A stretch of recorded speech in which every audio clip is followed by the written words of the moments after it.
तो मैंने आपको ये चार क्वेश्चंस दिए थे होमवर्क में, जिसमें मैं पहले वाला 68 और 69 करवाऊंगी, फिर हम जिस क्वेश्चन पीछे छोड़ कर आए थे वो करेंगे। वो बहुत इंपॉर्टेंट क्वेश्चन है, उसमें फॉर्मूला एप्लीकेशन ही है। ठीक है। तो जब भी हमें पॉलिनोमियल दिया हो, अल्फा एंड बीटा जीरोस कहे हो, तो हम लेते हैं sum of zeros and product of zeros. फिर हमें कहा गया है कि आपको एक नया पॉलिनोमियल फॉर्म करना है। ठीक है। जिसके ना हमें सम पता है, कुछ भी नहीं पता उसके बारे में। न्यू पॉलिनोमियल फॉर्म करेंगे। फॉर्म ये तो हमें करना है, जिसकी zeros are 2 alpha plus 3 and 2 beta plus 3। कहते हैं ये जीरोस हैं उसकी। ठीक है। तो मुझे इतना पता है कि जब भी पॉलिनोमियल फॉर्म करना होता है, whenever we have to form a polynomial, तो हमारे पास फॉर्मूला क्या होता है? P x is equal to new polynomial x square minus sum of zeros into x plus product of zeros. Monday को ना तुम अपनी नोटबुक अगर घर भूल के आए ना काम वाली, फिर देखना। हरवीर, जितना काम लिखवा रही हूँ ना क्लास में, एक एक चीज लिखी होनी चाहिए। अब मैं जो अगर बोल रही हूँ ना वो भी तुम्हारा लिखा होना चाहिए कि मुझे मंडे को नोटबुक सबमिट करनी है, मैम चेक करेंगे। समझ में आया? कुछ भी मिस हुआ ना, मैं तुम्हें क्लासेस अटेंड नहीं करने दूंगी। राइट। तो ये हमारे पास है। अब जो पॉलिनोमियल दिया हुआ है उसका सम एंड प्रोडक्ट निकाल लिया। जो निकालना है उसको इस फॉर्मेट में लिख दिया हमने।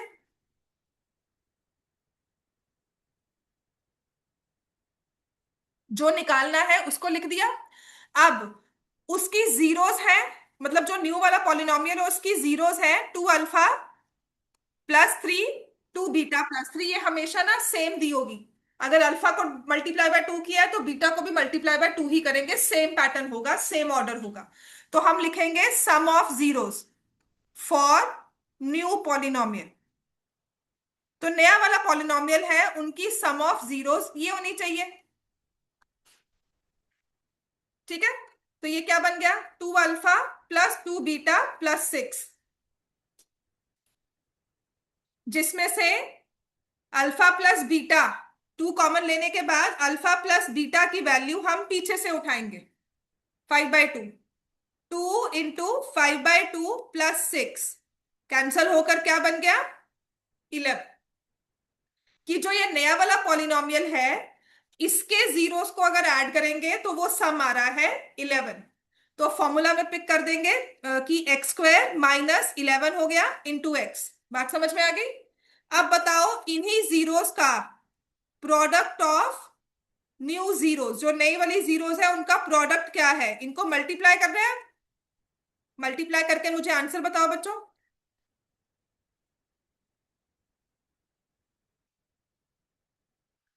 हरवीर जल्दी से मल्टीप्लाई करो और आंसर बता। 2 अल्फा प्लस 3 2 बीटा प्लस 3 क्या टर्म्स बनी?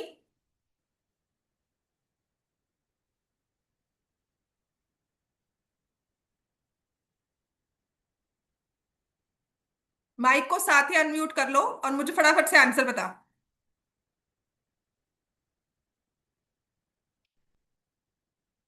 मल्टीप्लाई करो क्या होगा?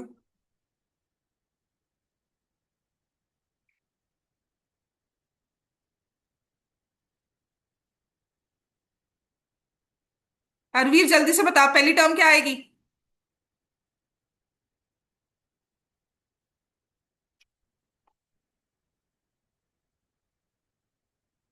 तभी मैंने कहा ना ऑनलाइन बाओ तो सही तुम।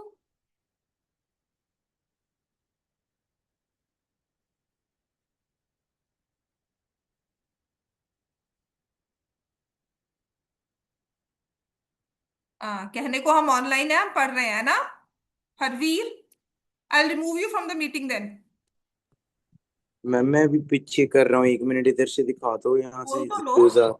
हाँ तो बोल तो लो। हाँ, पीछे से कर रहा हूँ, ये क्या अभी याद आया हमें? चलो करो आगे, मल्टीप्लाई कर लिया, वैल्यूज पुट करो बाकी सब क्लास में।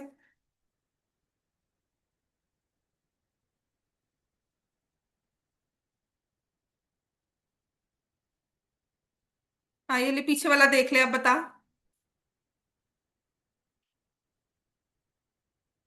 जल्दी से मल्टीप्लाई करके आंसर बताओ बाकी सब बच्चों, कितना है आंसर?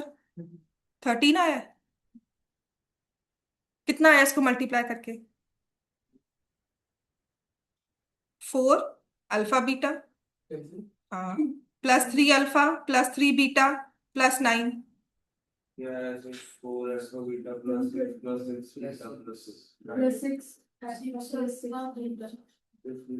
सिक्स होगा।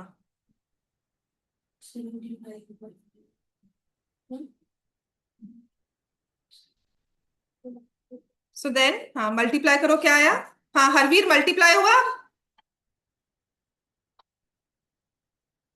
4 alpha beta +6 alpha +6 beta +9। Values put करो अल्फा बीटा की। मैं तुम्हें ना क्लास में एंटर नहीं करने दूंगी अगर तुम्हारा ये रिस्पॉन्स रहता है ऑनलाइन रहने के बाद। 4 × 7/2, 6 × 5/2 +9, तो ये आ जाएगा 14 +15 +9, आंसर विल बी 36, नहीं आएगा, कुछ और होगा। 29 + 9 कितना होता है? 38। 38 आएगा ना?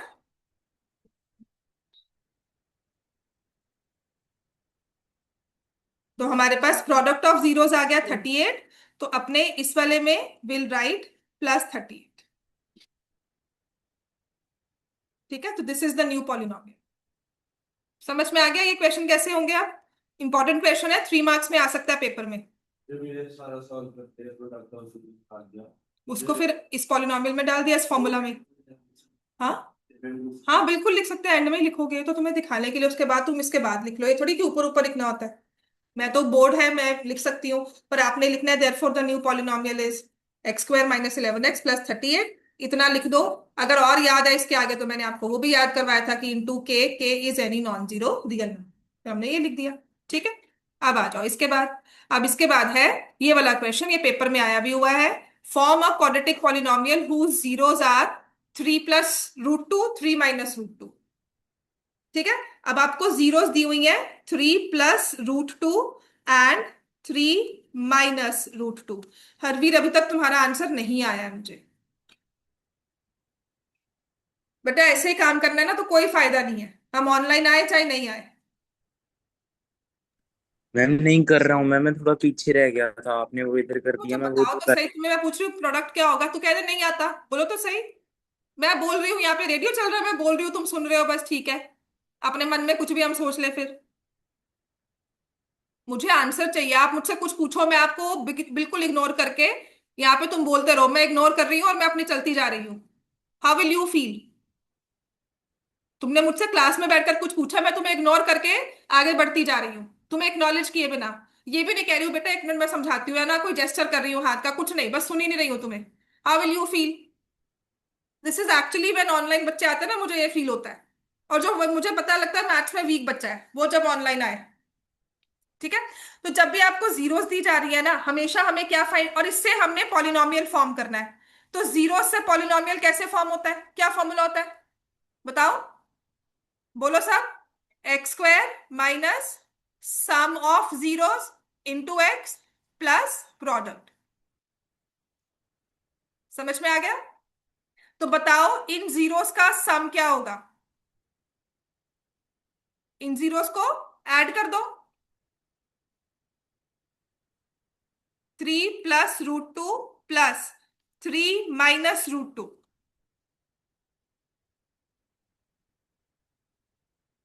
ठीक है, तो ये आ गया हमारे पास 6। So what is the product? 3 + √2 into 3 - √2।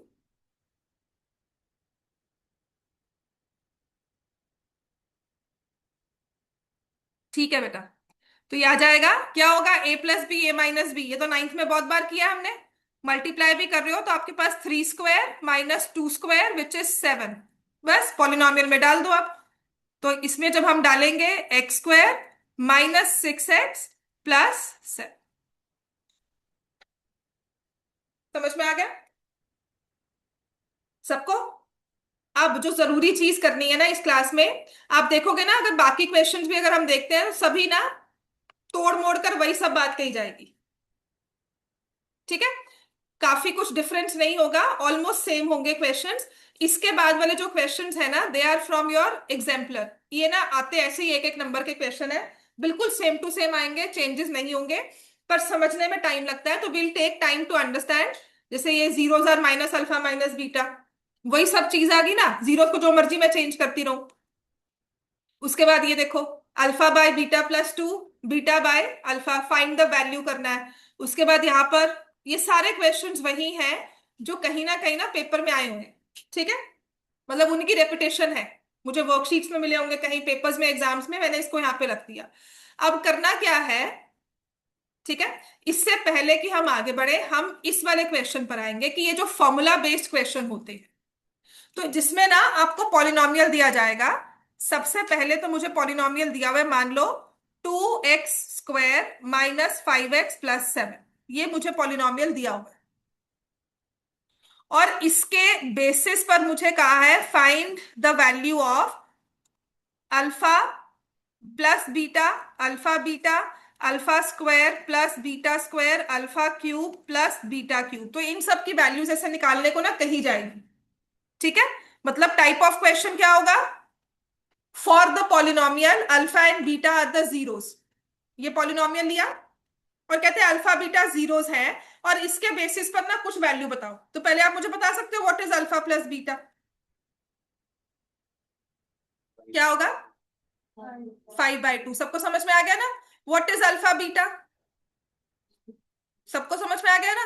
अब बस इसके बाद क्या होगा, आपको कुछ इस तरह से दिया जाएगा कि what is alpha square beta plus beta square alpha, लिखो, फाइंड द वैल्यू। बस ये तो हमें बेसिक पता ही है, पूछ ये भी सकते हैं, बहुत अच्छी किस्मत हुई, 1 मार्क में ये क्वेश्चन दे दिया, मान लो, कितना अच्छा है ना, है ना? बस टर्म्स को ध्यान से देखना, x² x and 7, है ना, कांस्टेंट टर्म। अब मैं कह रही हूँ नहीं जी, मुझे तो बताओ alpha square beta beta square alpha, अब तुम इसको कैसे करोगे? तो जब भी कोई ऐसा एक्सप्रेशन दिया होगा ना, आप देखना क्या अल्फा बीटा और मिक्स में है, अकेला अल्फा नहीं है, अकेला बीटा नहीं है। क्या हम अल्फा बीटा कॉमन ले सकते हैं? यहां से भी अल्फा और यहां से भी beta, I take alpha beta common, यहाँ क्या बचेगा? अल्फा, और यहाँ क्या बचेगा? बस, ये दिया हुआ है पेपर में, मतलब 1 नंबर के एक क्वेश्चन आएगा। हाँ, बिल्कुल सौखा है, 1 नंबर में ये क्वेश्चन आएगा, मतलब ट्विस्टिंग ऑफ टर्म्स है। बात समझ में आ गई? अब सिर्फ टर्म्स की ट्विस्टिंग होगी, 7/2 5/2, and this is actually a part of your paper, paper में आया हुआ क्वेश्चन है ये। ठीक होगी बात ये? अब ना मैंने आपको 3 फॉर्मूलाज करवाए थे, ये तो समझ में आ गया ना कि ट्विस्टिंग ऑफ टर्म्स होगी। अब इसी को अगर मुझे और मुश्किल बना, सबने लिख लिया ना ये? हरवीर तुमने भी लिख लिया? Yes ma'am. ठीक है। अब पता, मैंने आपको 3 फॉर्मूलाज करवाए थे, उन 3 फॉर्मूलाज के बेसिस पर सारी कैलकुलेशंस होंगी, तो वो फॉर्मूलाज को याद करना बहुत जरूरी है। एंड माइंड इट, वो 3 फॉर्मूलाज यहाँ लिखे भी हुए हैं, ये फॉर्मूलाज पॉलिनोमियल्स तक ही लिमिटेड नहीं है। In certain questions of trigonometry you require those formulas, आपको कहीं ना कहीं उनकी जरूरत पड़ती ही है। तो वो फॉर्मूलाज हैं, अगर मुझे दिया जाए alpha square plus beta square, तो लिखो ये 3 फॉर्मूलाज को, alpha plus beta whole square minus 2 alpha beta, this is my first formula.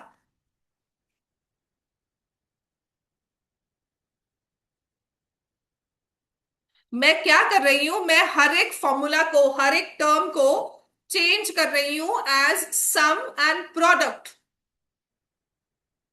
Alpha square beta square कोई एक्सपेंशन नहीं है, कोई फॉर्मूला नहीं है, इसके लिए कोई फैक्टराइजेशन नहीं है। लेकिन अगर मुझे इसकी वैल्यू निकालनी है और इंडिविजुअल टर्म्स नहीं गिवन, मुझे नहीं पता अल्फा क्या है, मुझे नहीं पता बीटा क्या है, तो मैंने क्या किया, इस पूरी टर्म को चेंज कर दिया as sum and product. Alpha cube beta cube में भी देखो मैं सम लेकर आ गई, उसको क्यूब कर दो, फिर प्रोडक्ट लेकर आ गई और उसके साथ मल्टीप्लाई कर दिया सम, मतलब इंडिविजुअल नंबर क्या है मुझे नहीं चाहिए। ठीक है, और ऐसे ही एक होता है, ये लीस्ट यूज्ड है, थर्ड वन ना, बहुत कम यूज होता है इन दोनों, इसका तो मैक्सिमम यूज आप देखोगे ही, इस वाले के क्वेश्चंस बहुत कम आए हैं। पर यू नेवर नो, है ना। और थर्ड वाला जो है ये बहुत कम यूज किया जाता है, ये है अल्फा प्लस बीटा का होल स्क्वायर -4 अल्फा बीटा। कम यूज करने का मतलब है कि सीबीएसई ने इस पर बेस्ड क्वेश्चंस कम पूछे हैं। यूज बहुत है इसका, लेकिन रेलिवेंट आपके लिए क्या होता है कि क्वेश्चन नहीं आया आज तक इस पे कोई, बस इतनी सी बात है। ठीक है। अब तुम्हारे वाले चक्कर में किसी को बॉम्ब फेंकने की जरूरत हुई तो कहे नहीं जी हम तो यही देंगे, हो सकता है, ठीक है ना। पहले सबसे मुश्किल पेपर दिल्ली साइड आता था, इस बार दिल्ली साइड का फिर भी टॉलरेबल पेपर था, होने वाला पेपर था। लेकिन जो देहरादून का पेपर था ना, आई शेयर दैट, उसमें एक्चुअल क्वेश्चन एक 5 मार्क का ट्रायंगल्स का क्वेश्चन अच्छे से अच्छे बच्चे से भी ना सॉल्व हो, बिकॉज दे सेड कि this was a question in JEE Mains. और वो थोड़ा घूमने वाला क्वेश्चन है, ये घुमाने वाला क्वेश्चन है, तो मतलब सोचो 5 नंबर का ट्रायंगल का क्वेश्चन बिल्कुल उड़ गया। समझ में आया। अब कुछ नहीं कर सकते, ग्रेस मार्क्स मिलेंगे वो तो बाद की बात है, उस टाइम बैठकर तो पेपर एक बार घबरा गया ना। उसी चीज को मैं कहती हूँ कि आपको पेपर में, मुश्किल पेपर है वो जरूरी नहीं है, उस पेपर में रिकवर करना आना चाहिए कि मुश्किल पेपर है उसको सॉल्व कैसे करना है। ठीक है। तो अब अगर इसी क्वेश्चन में मुझे कहा जाए, ये 3 फॉर्मूलाज हम लिखेंगे अपने पास, मैं आपको कहती हूँ find the value of alpha square, find the value of alpha square plus beta square. इसी के बेसिस पर अब हमने फाइंड करनी है alpha square plus beta square. तो आप अल्फा बीटा नहीं निकालने बैठोगे, यहां से क्या लिखोगे, अल्फा प्लस बीटा का whole square -2 alpha. Alpha plus beta आपने निकाला है 5/2 होल स्क्वायर -2 × 7/2। तो ये आ जाएगा 25/4 -14/2 विच इज 25 -28/4।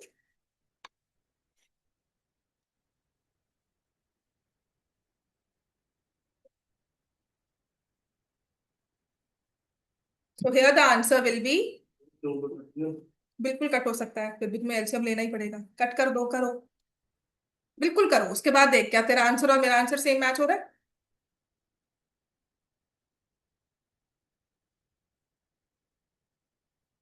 वो पता क्या होता है, जब हमारा दिमाग थोड़ा मैथ में चलना शुरू हो जाता है ना, तो हम रियलाइज करते हैं कि मुझे कट करके बाद में एलसीएम लेना है, तो वो मेरे लिए यूजलेस स्टेप होता है। वो कोई ऐसी बात नहीं, मैं तुम्हें इसमें मतलब it is not a sarcasm which I am saying, है ना। वो क्या होता है कि आपने जिस मेथड से कैलकुलेशन करनी है आप उस मेथड से करो, फिर तुम फाइनल आंसर मैच कर कि मैम मेरा आंसर वही सेम क्यों नहीं आया। -3/4 लिखूंगी, सॉरी, -3/2 नहीं, हाँ -3/4 लिखूंगी अब, ठीक है ना। सो आई राइट दिस -3/4। तो आपने बस वो आंसर मैच करना है कि मैंने वो कट होना ही है, लेकिन मुझे पता है यहाँ पे एलसीएम लेना, तो मुझे वो यूजलेस लगा कि मैं क्यों कट करूं, इसलिए और कोई फर्क नहीं, ठीक है। अब नेक्स्ट इसमें फाइंड करो alpha cube plus beta cube. Next find करो अल्फा क्यूब प्लस बीटा। तो फिर से बस ये फॉर्मूला रट्टा मारने हैं, फॉर्मूलाज को ना जैसे हम दवाई नहीं खाते वैसे लेते हैं, जैसे प्रिस्क्रिप्शन होती है ना, एक बार सुबह, एक बार शाम, एक बार रात, सोने से पहले, ब्रेकफास्ट के पहले, एम्प्टी स्टमक, वैसा ही ये फॉर्मूलाज होते हैं। सुबह उठो, रीड देम, स्कूल से आए हो फिर से रीड करो, फिर रात को सोने से पहले एक बार फिर से पढ़ो। तुम हफ्ता कर लो, हफ्ते में दवाई काम करती है, हफ्ते में ये फॉर्मूलाज भी ऐसे ही काम करेंगे। फॉर्मूलाज किसी भी चीज को याद करना है ना, give it 3 times a day, उसको एक बार रीड कर लो, बट हफ्ता लगेगा। जैसे हफ्ते में दवाई काम करती है ना, वैसे ही इसका भी यही हाल हो।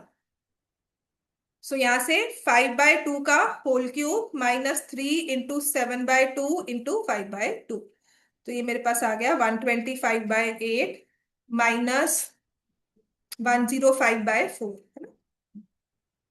तो 125 -210/8,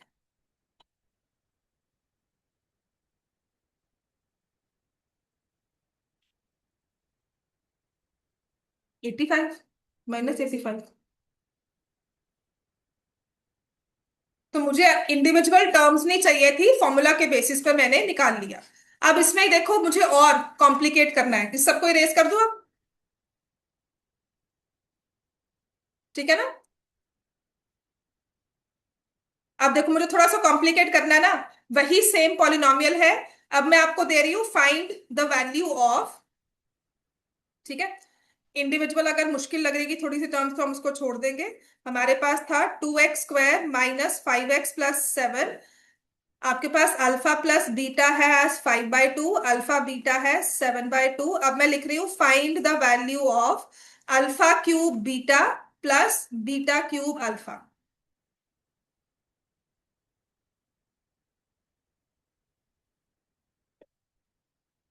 तो अब क्या करोगे, इसमें से कॉमन ले लेंगे।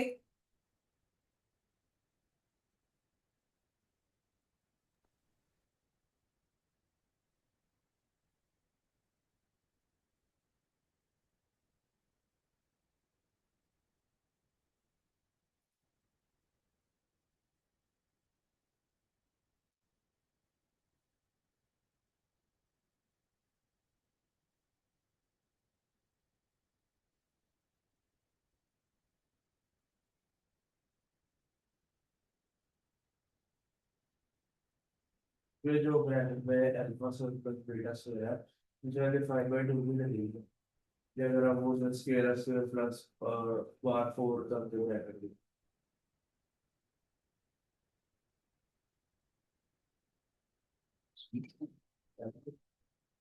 फॉर्मूला तो इसका ही लगेगा ना बेटा, वो तो कुछ भी कर सकते हैं, वो तो कर लेंगे, नहीं करेंगे ना। जो बनता है वही करेंगे ना, है ना। हाँ, जो बीमारी है उसका वही इलाज होगा। अल्फा प्लस बीटा 5/2 का होल स्क्वायर -2 × 7/2। जो चीज है उसको वैसे ही करना है, ठीक है ना। तो अब ये वाला क्वेश्चन पेपर में लास्ट ईयर आया था, लास्ट ईयर आपके वाले में ही फाइंड द वैल्यू किया हुआ था 2 मार्क्स में या 3 मार्क्स में। This was one of the questions. Polynomial different हो सकता है बट ये टर्म थी, that is what I am saying. समझ में। हाँ वो डाल सकते हो, वो तो तब निकाल ली हुई है ना आपने। अगर नहीं निकाली होगी तो फ्रेश डाल के सारी वो करोगे। हाँ, पिछले क्या निकाली थी, 7/2। कितनी निकाली थी, -3/4 ना, वो पीछे से, बिकॉज मुझे पता ही आएगा तो इसलिए मैंने -3/4 किया, क्योंकि पीछे सॉल्व किया हुआ था। अगर नहीं किया तो फिर से डालोगे, ठीक है। तो क्या आ जाएगा, -21/8। नहीं मत निकाल, टाइम वेस्ट है, वो यहाँ पर इतना ही छोड़ना है, वो रिक्वायर्ड ही नहीं है। बात समझ में आ गई। अब इसमें एक देखो और कैसे क्वेश्चन आते हैं, ठीक है। एक क्वेश्चन था इसमें, यहाँ पे दिया नहीं हुआ मैंने, बाद में लिखी थी। दिस वाज आल्सो एक बार पेपर में आया था, find the value of alpha raise to power -1 plus beta raise to power -1। चलो दिमाग लगाओ,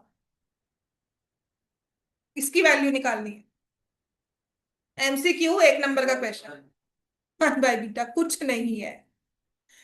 अल्फा रेज टू पावर -1, किसी भी नंबर की पावर -1 का मतलब उसका रेसिप्रोकल निकालना है। सच में कह रही हूँ, क्वेश्चन ऐसे नहीं है कि बहुत मुश्किल है, बस जस्ट प्रेजेंस ऑफ माइंड और थोड़ी वही चीज, बार बार उसी चीज में घूम रहे हो। तो फिर से एलसीएम लोगे। 10th का मैथ्स ना आपका तो सच में ऐसा है कि बिल्कुल डायरेक्ट है, बिल्कुल स्पष्ट, मतलब पॉलिनोमियल से तो पॉलिनोमियल्स ही होगा। अल्फा बीटा की बात किया तो सम एंड प्रोडक्ट निकालना ही है, तुम्हारा आधा क्वेश्चन तो वही सॉल्व हो जाता है, ठीक है। तो अल्फा प्लस बीटा 5/2 था, अल्फा बीटा 7/2 था, क्या आ गया, 5/7, ठीक है। अब देखो और,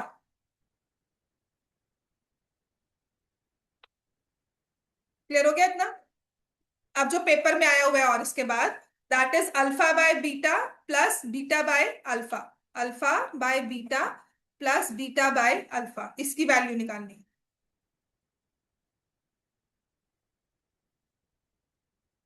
तो क्या करोगे इसमें, फिर से एलसीएम लोगे। तो यहाँ न्यूमरेटर में क्या आ जाएगा, 2 अल्फा। हाँ, alpha square, very good, plus beta square. Alpha into alpha, beta into beta. 2/3 plus 3/2 दिया हो, 5/3 प्लस 3/5 दिया हो, चलो 3/5 प्लस 5/3 दिया हो, तो यहाँ पे 9 लिखोगे कि 6 लिखोगे। हाँ, स्क्वायर करेंगे। समझ में आ गया, alpha square plus beta square. तो न्यूमरेटर में अब क्या करना चाहिए, फॉर्मूला लगाएंगे, अल्फा प्लस बीटा का होल स्क्वायर -2 अल्फा बीटा। अब आपने तो वहां पर कैलकुलेशन पहले से कर रखी है कि वो -3/4 होता है, तभी आपने लिखा, वरना आपको फ्रेश पूरी वैल्यूज डालनी होगी। और नीचे है 7/2, आंसर विल बी -3/14।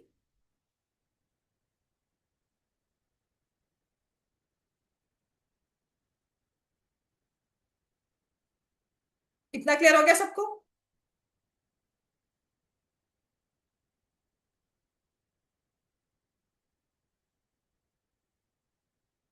ठीक है।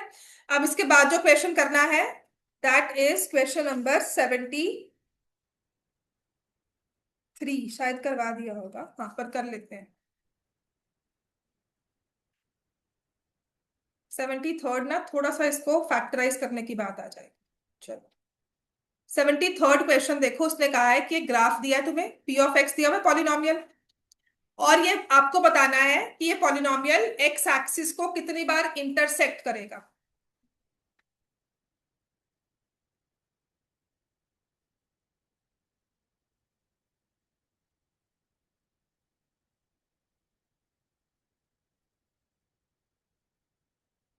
क्या लगता है कितनी बार इंटरसेक्ट करेगा? कितनी जीरोस होंगी? डिग्री क्या है इस पॉलिनोमियल की? क्यूब यहां से है, स्क्वायर यहां से है, तो 5 होगी। दोनों को ऐड कर दिया है ना। तो क्या 5 बार इंटरसेक्ट करेगा? आपने ऐसे नहीं कहना है, क्योंकि यहाँ पर इक्वल जीरोस है एक, तो हमें इसको भी फैक्टराइज करना होगा। ठीक है, ये मैं कह रही हूँ आपको, हॉट्स का क्वेश्चन है। तो जब इसको फैक्टराइज किया, इसमें से I can take x square common, तो ये हो जाएगा एक्स माइनस सिक्स। यहां से 4 कॉमन, एक्स माइनस सिक्स, और ये है एक्स माइनस सिक्स का होल स्क्वायर, जिसको फैक्टराइज किया x minus six into x square minus plus 4, और ये आ गया एक्स माइनस सिक्स का होल स्क्वायर। पूरा बन जाएगा एक्स माइनस सिक्स का whole cube x square plus 4। समझ में आ गई बात? इसको फैक्टराइज करना है, तो आप रियलाइज करोगे कि ये सिर्फ एक टाइम, क्योंकि एक जीरो है, इक्वल जीरोस आ गई ना 6 पे 3 बार, और यहां से कोई जीरो मिलेगी नहीं, मतलब ये कुछ इस तरह से जाएगा।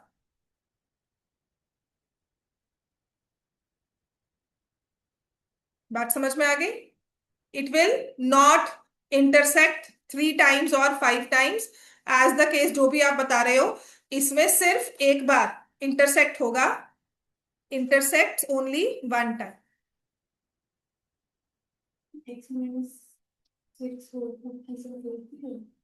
क्योंकि से इक्वल जीरो से बेटा, x minus six, x minus six, x minus six. X minus six को जीरो बनाना है तो क्या नंबर दोगे?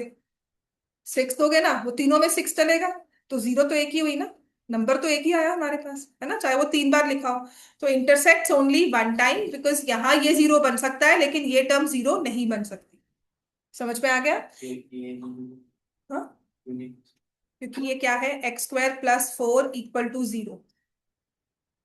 तुम्हें एक्स स्क्वायर को -4 करना होगा। रियल नंबर में कोई मुझे नंबर बता जिसको स्क्वायर करे और नेगेटिव आंसर है। किसी भी नंबर को, छोटे से छोटा बड़े से बड़ा, 100 ले ले, -100 ले लो, उसको स्क्वायर कभी नहीं आएगा। तो कितना भी छोटा नंबर ले लो, नेगेटिव में जब भी आप उसको स्क्वायर करते हो तो वो प्लस ही देता है। तो रियल नंबर्स में किसी भी नंबर का स्क्वायर नेगेटिव नहीं होता। बिल्कुल हम वो नंबर्स लेते हैं, उन नंबर्स को हम बोलते हैं इमेजिनरी नंबर्स। वो कॉम्प्लेक्स नंबर्स होते हैं जिसमें स्क्वायर लेने पर नेगेटिव नंबर आता है। और वो सच में आपकी पूरी टेक्नोलॉजी ही, आप कहते हो ना, इमेजिन करो यहाँ पर सिग्नल आ रहा है, जैसे कभी मोबाइल सिग्नल नहीं आता सेल आपके फोन पे, क्या करते हो, ऐसे लेकर खड़े होते हो ना कि सिग्नल कैच करे। कोई क्या, बहुत तार आ रही है, दिख रहा है आपको, कोई शूटिंग रे कुछ दिखती होती है, तो इमेजिन करते हो ना कि सिग्नल आएगा। तो that imaginary line is based on those imaginary numbers. वो कैलकुलेशंस जो पीछे हो रही है ना, वो सिग्नल कैच करने के, सिग्नल पकड़ने के, जब हम इमेजिन करते हैं कि इमेजिन करो ये ऐसी वेव चल रही है, तो जो आप ये इमेजिन कर रहे हो ना pattern, this is imaginary numbers, जो रियल वर्ल्ड में आपको दिख नहीं रहे। समझ में आ गया? So entire system of technology is based on communication का सिस्टम।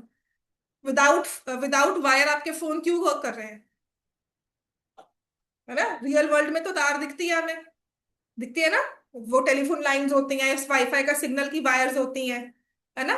रियल वर्ल्ड में हमें दिख रहा है। ये तो क्रिएट एक बाल्टी है, बता सकते हो बिल्कुल। समझ में आ गया? So intersects only one time. What is the largest X intercept of the graph? Which is 6। Largest X intercept of this graph will be 6। ये थोड़ा सा लिख लो, ये ड्यू कोर्स ऑफ टाइम में समझ में आएगा। ये सेम क्वेश्चन है, एज होमवर्क करके आना आपके असाइनमेंट में, जो मैं आपको होमवर्क लिख के दे रही हूँ ना, आज लिखो जो मैं कह रही थी। एक तो 68, 69, 70, 71 मंडे को मुझे अलग से वर्क आपकी नोटबुक्स में चाहिए काम किया हुआ। मैंने कल भी दिया था, करके नहीं आए हो। 68, 69, 70, 71, 72, 73 मैंने करवा दिया, 74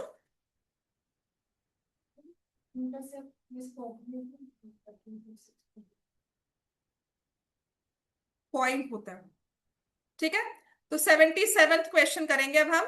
ये इंपॉर्टेंट क्वेश्चन है, एग्जाम्पलर से है, एज इट इज आ जाएगा। एक आपको क्वाड्रेटिक पॉलिनोमियल दिया हुआ है जो कि है x square plus 99x plus 127। वो पूछ रहा है इसके जीरोस क्या है, जीरोस के साइन क्या है। The zeros of this quadratic polynomial are both negative, both positive, one negative one positive, both equal.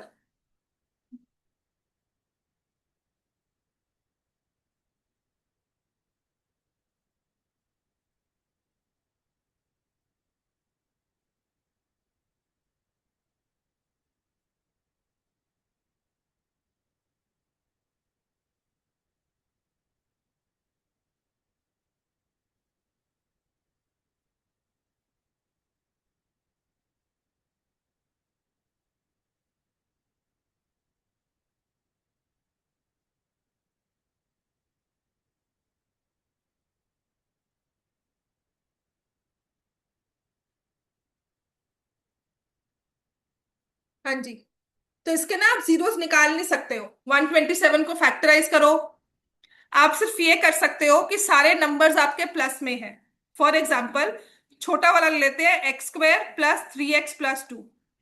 इसको फैक्टराइज कर सकते हैं, सारे नंबर्स प्लस में ले लिए हमने और इसको फैक्टराइज किया। क्या x plus 2 into x plus 1 आएगा? आएगा कि नहीं आएगा? ठीक है, अब इसके जीरोस क्या होंगे बताओ मुझे। -2 और यहां से दोनों क्या है। अब ये ऐसा क्यों? क्योंकि जब हम इसका सम करते हैं, what is sum of zeros, क्या है इसके? -99। What is product of zeros? 127। तो two numbers have positive product and negative sum. दो नंबर्स को मल्टीप्लाई कर रहे हैं तो आंसर प्लस में है, लेकिन ऐड कर रहे हैं तो आंसर नेगेटिव में है। ठीक है, फिर से देखो इस चीज को। आप दो नंबर्स को ऐड कर रहे हो, आपका आंसर नेगेटिव चाहिए। उन्हीं दो नंबर्स को मल्टीप्लाई कर रहे हो, आंसर पॉजिटिव चाहिए। जो नंबर को ऐड किया आंसर नेगेटिव है, उन्हीं दो नंबर्स को ऐड किया आंसर पॉजिटिव है। तो इसका मतलब देखो, पॉजिटिव प्रोडक्ट कैसे आता है, या माइनस इंटू माइनस करोगे या प्लस इंटू प्लस करोगे, है ना। या तो -2 इंटू -1 करोगे तब आंसर प्लस में आएगा, या +2 इंटू +1 करोगे तब आंसर प्लस में आएगा। यही होता है ना। लेकिन मुझे सम चाहिए नेगेटिव, तो इसका मतलब क्या होगा, दोनों नंबर्स क्या है, नेगेटिव। कि अगर हम यहाँ पे नेगेटिव नंबर इंटू नेगेटिव करते हैं तो उन्हीं का जो प्रोडक्ट है वो प्लस में हो जाएगा, और उन्हीं दो नंबर्स को जब ऐड करेंगे तो सम आ जाएगा नेगेटिव। तो ये थोड़ी समझने की बात है। ये question as it is paper में आता है, आपको पॉलिनोमियल दिया होगा और उसमें साइन सारे प्लस के होंगे, so zeros are both negative, zeros are both negative. ठीक है, ए पार्ट एग्जाम्पलर में ए पार्ट है, बस इसको ध्यान रखना। अगर जीरोस दोनों ही, अगर सारे नंबर्स के साइन प्लस में है तो zeros are both negative. One negative one positive में हमें और भी कंडीशंस चाहिए होती है। ठीक है, अब ऐसे ही नेक्स्ट क्वेश्चन करते हैं।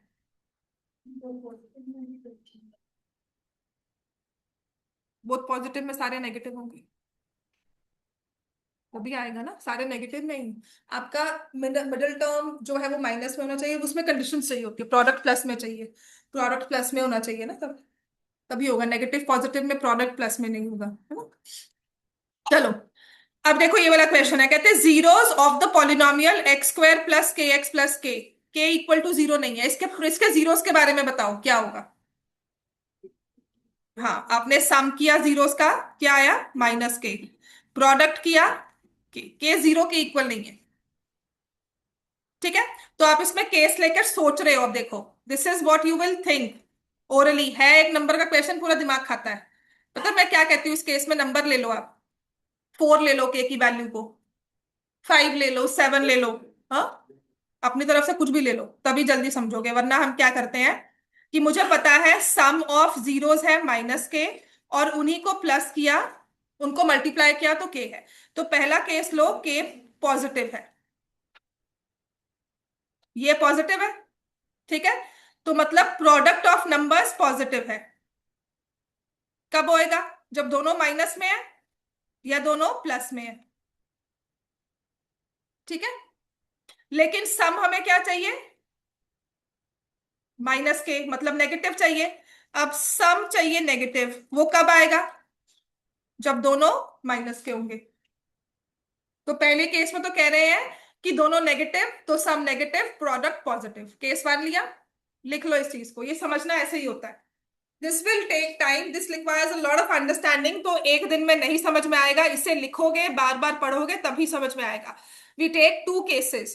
Case 1 is when we take k positive, क्योंकि जीरो तो नहीं है, तो या तो प्लस में होगा या माइनस में होगा, या +1 होगा या -1 होगा। मैंने +1 लिया। +1 को प्रोडक्ट में लेकर आने के लिए दोनों टर्म्स प्लस में होनी चाहिए। साइन पर फोकस करोगे, नंबर पे नहीं। साइन प्लस का चाहिए, तो दोनों या तो माइनस में होंगे या दोनों प्लस में होंगे। लेकिन उन्हीं दो नंबर्स का जो सम है वो होना चाहिए नेगेटिव, ठीक है ना। But we need sum negative, तो इसका मतलब both zeros are negative, both zeros are negative, दोनों जीरोस या तो नेगेटिव है। अब लेकर चलोगे केस 2, जैसे हमने के को पॉजिटिव किया, अब हम केस 2 लेंगे, के इज नेगेटिव, ठीक है। अब दो नंबर्स का प्रोडक्ट आप नेगेटिव कर रहे हो, इसका मतलब एक प्लस में एक माइनस में, पक्का। और उन्हीं दो नंबर्स को जब आप प्लस कर रहे हो तो आपके पास माइनस के आंसर आता है। के ऑलरेडी नेगेटिव है, उसके साथ माइनस लगाओगे, minus of a negative number क्या हो जाएगा, पॉजिटिव। तो दो नंबर्स को मल्टीप्लाई करें तो नेगेटिव आंसर, उन्हीं दो नंबर्स को ऐड करें तो पॉजिटिव आंसर। इसका मतलब प्लस वाला साइन बड़ा है, positive is bigger than negative. Justify हो रहा है ना, ये तो नहीं है ना कि ऐसे तो हो ही नहीं सकता, ठीक है ना। इसका मतलब positive number is bigger than your negative number. इसका मतलब या तो दोनों जीरोस नेगेटिव है या एक प्लस माइनस है। पहले वाले केस ने कहा दोनों माइनस में है, दूसरे वाले ने कहा एक प्लस है एक माइनस है, दोनों प्लस तो नहीं आए ना, ठीक है। अब ऑप्शंस में आए, क्या था, या तो दोनों नेगेटिव या एक प्लस एक minus. Can not both be negative, हो सकती है दोनों negative. Can not both be positive, are always unequal, are always equal. चारों में से क्या मार्क करोगे कि एक चीज पक्की है, can not both be positive. बात समझ में आई कि कुछ भी हो जाए, जो दोनों जीरोस है वो प्लस नहीं हो सकती, दोनों नेगेटिव हो सकती हैं। एक नेगेटिव एक पॉजिटिव हो सकता है। Always unequal I can not say, and always equal I can not say. मुझे नहीं पता है, ठीक होगी बात, ये क्लियर हो गया इतना सब। नेक्स्ट आ जाओ, question number 77।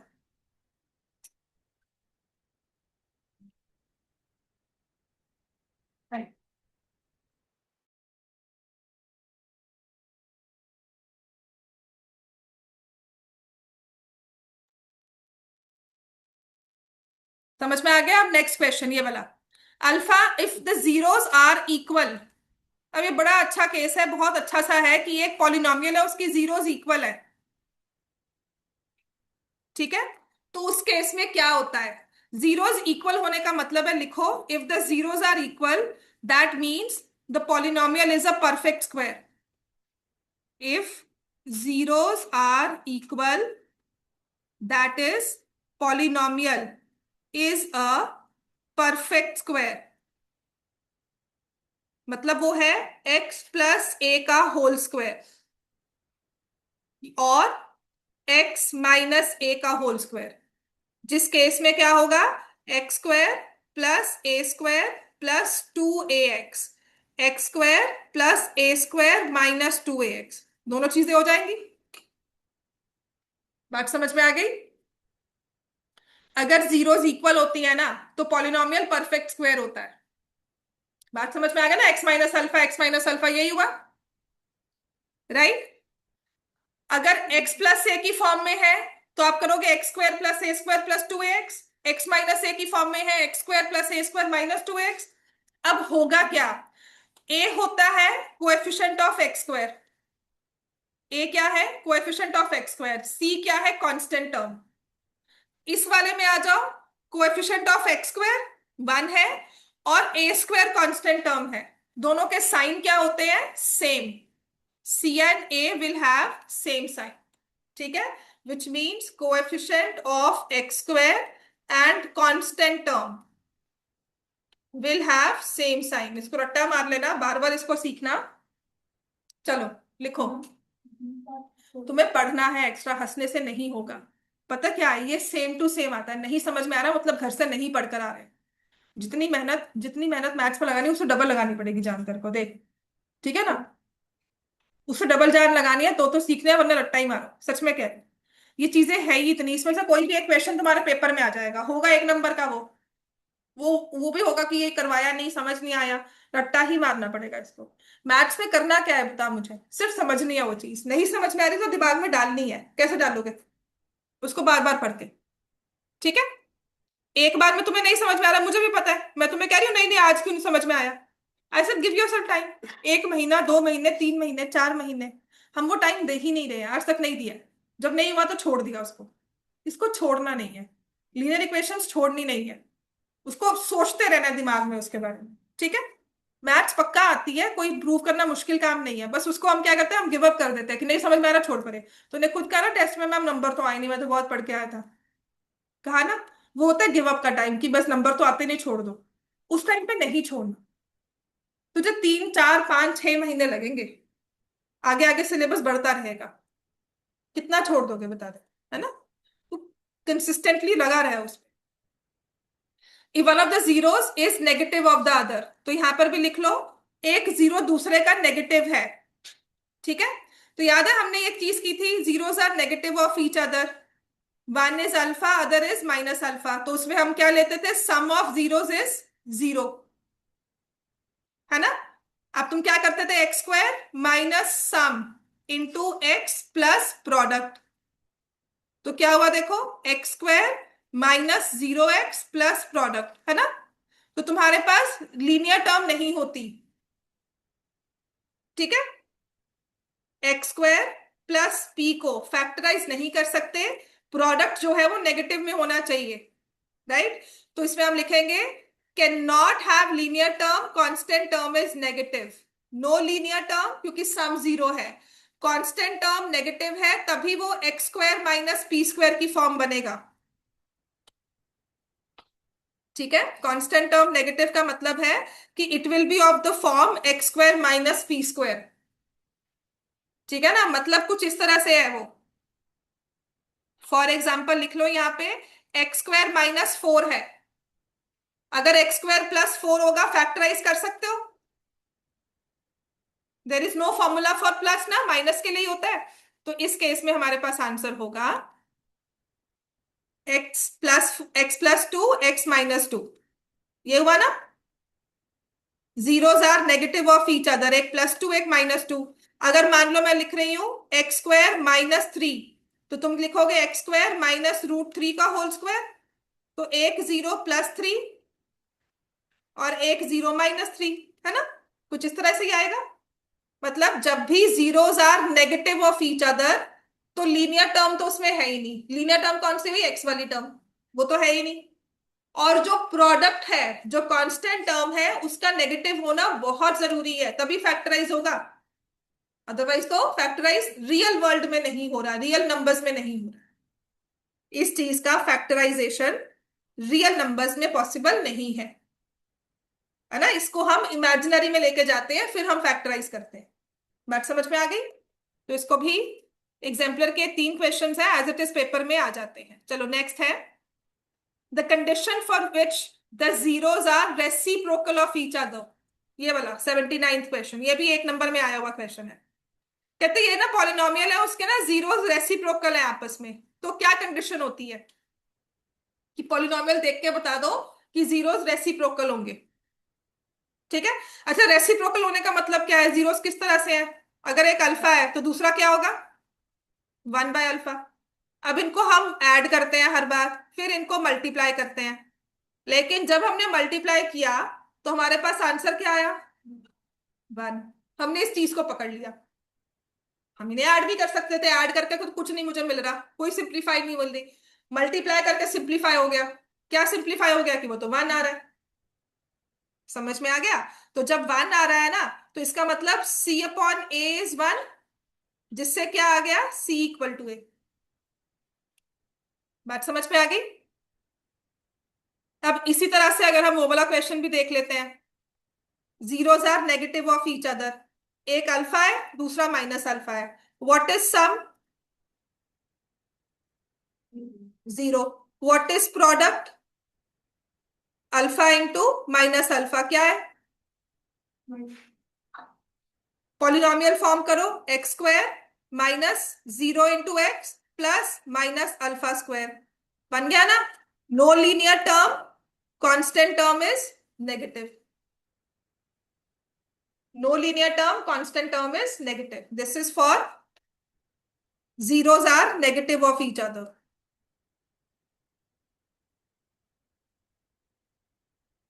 And this is zeros are reciprocal.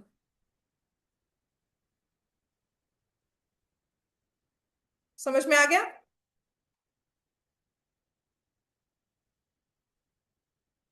ठीक है,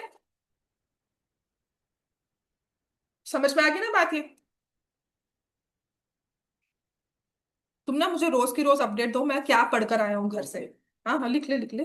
ठीक है, देख जिसको भी, अदवीर अगर तुझे भी मैथ्स इंप्रूव करनी है ना, तो रोज की रोज मुझे अपडेट दो, जिसको भी, कि मैंने घर से ये पढ़ा, अब कल क्या क्या पढ़कर आऊँ, उसके बाद मैं क्या पढ़ूँ, उसमें मुझे ये समझ नहीं आया। सीरियसली कह रही हूँ, देख मेहनत तुझे करनी है फिर, है ना। अगर हमें एट पार आना है ना, तो हमें थोड़ा सा ऊपर चढ़ना होगा ना। अपहिल चलना है, तुम नीचे खड़े हो, कोई ऊपर खड़ा, तो वो ऊपर थोड़ी नीचे आएगा, तुम्हें जाना है ऊपर मेहनत करके। इस बात को जो जल्दी समझ लेता है ना, सीरियसली कह रही हूँ, सीखना तो पड़ेगा ही हमें, आज नहीं तो कल।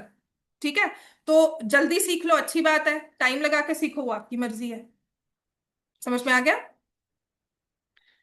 ये वाला नेक्स्ट क्वेश्चन जो है 80th, वो भी घर से करके आओगे। माइनस अल्फा माइनस बीटा हमें जीरोस गिवन है। ठीक है, 80th क्वेश्चन ऑल्सो घर से करके आना है, ये आपकी असाइनमेंट है। Then question number 81 also. Try doing it at home. Question number 82.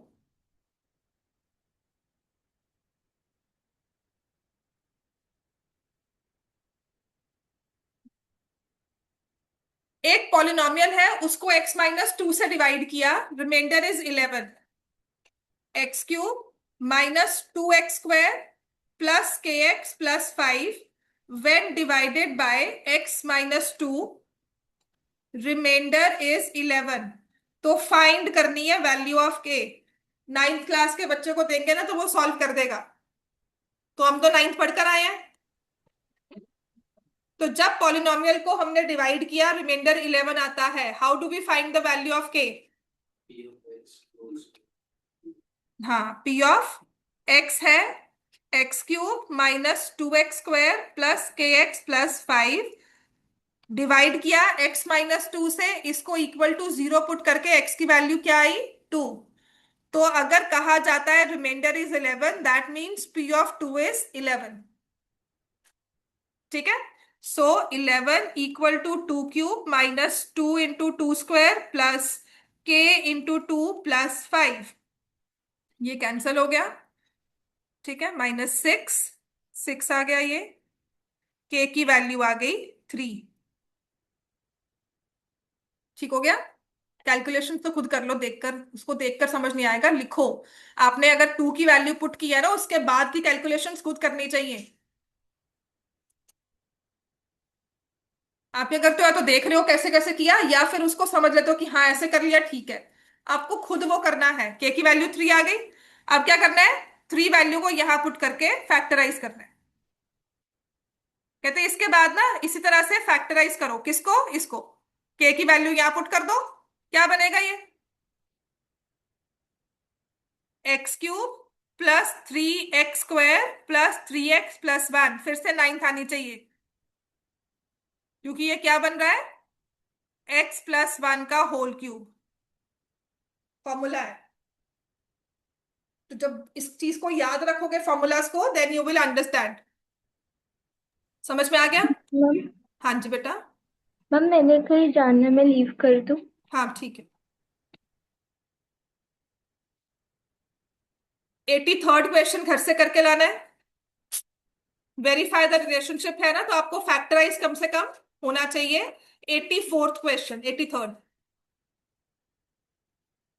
84th question. zeros of the polynomial r is 2। दोनों पॉलिनोमियल्स की जीरो दी हुई है 2। Find the value of 2p minus 3q।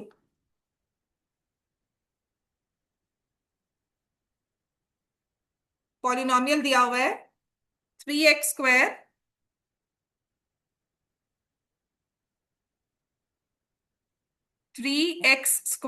-3x² एक पॉलिनोमियल है।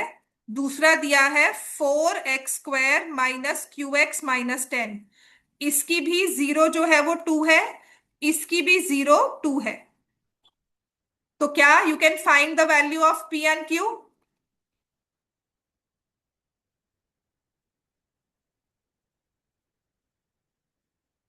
कैसे निकालोगे? सम of zero ही तुम्हें दिया हुआ है। जीरो। सम ऑफ जीरो से भी कर सकते हो, पर तुम्हें क्या करना होगा? सम ऑफ जीरो क्या करोगे? अल्फा प्लस बीटा किसके इक्वल आ गया? p, जिसमें एक जीरो क्या है? 2। ठीक है ना?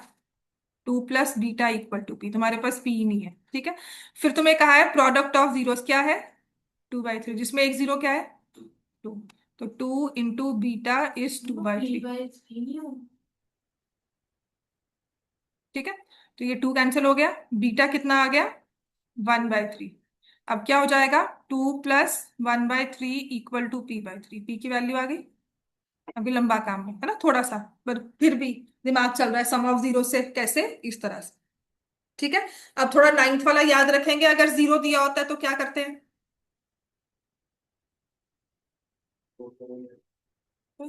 एक्स की जगह पुट कर लेंगे। p(2) निकालोगे। 3 × 2² -p × 2 + 2 किसके इक्वल आना चाहिए? जीरो। क्यों? क्योंकि हमें जीरो दी हुई है। 2 is the zero, therefore p(2) is zero. तो इससे p की वैल्यू आ जाएगी 4 3 12 -2p + 2 = 0। 2p = -14। p की वैल्यू 7 आ गई। तो ऐसे ही बच्चों मुझे q की वैल्यू बता दो। q ऑफ x करके पॉलिनोमियल दिया है 4x² -qx-10। 2 is zero, therefore p q of 2 is also equal to zero. तो आपने q of 2 डाला। 4 × 2² -q × 2 -10। 16 - 10 कितना हुआ? 6। q की वैल्यू कितनी आ गई? 3। अब पूछा क्या गया है? मंडे को ये चैप्टर खत्म हो जाएगा। ठीक है। पूछा क्या गया है? 2p -3q। तो p की वैल्यू क्या थी? 2 × 7 -3 × 2 थी।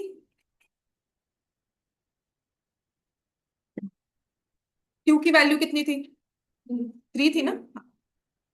तो 14 - 9 क्या आंसर चाहिए? 5। बस। ठीक है।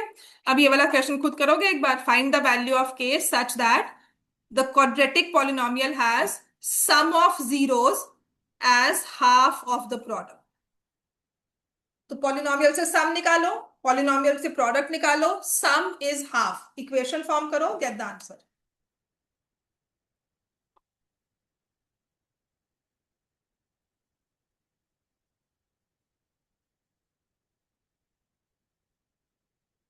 में कहा गया है sum of zeros is half of the product.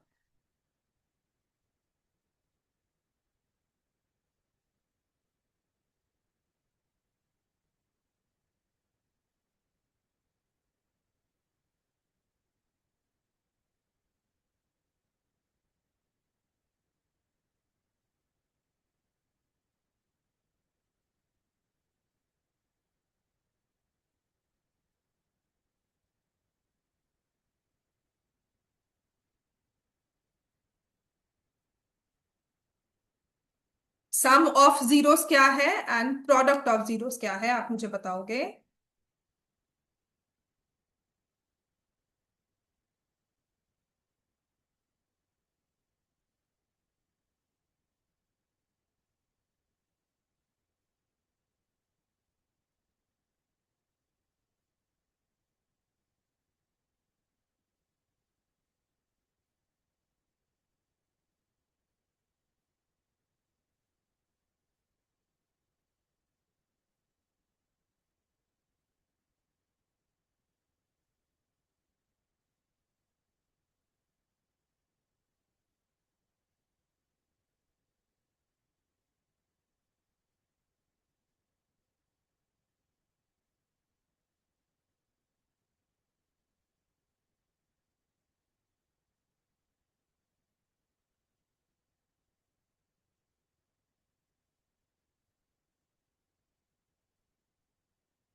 हाँ जी, क्या है sum of zeros? Alpha plus beta किसके इक्वल है?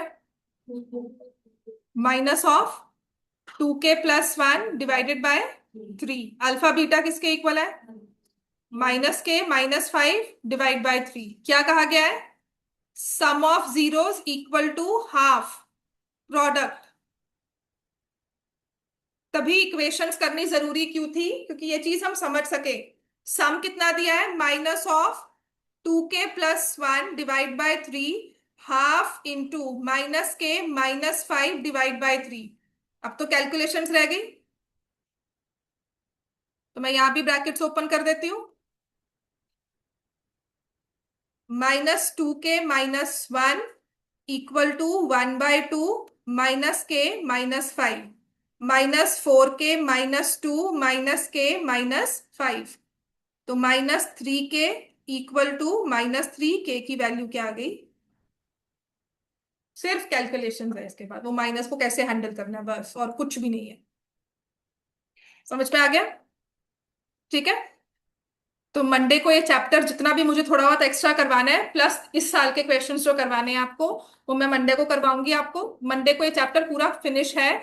जो भी इसके डाउट्स है मंडे तक अपने रखना. आपको मैं असाइनमेंट विद लीनियर इक्वेशंस के क्वेश्चन और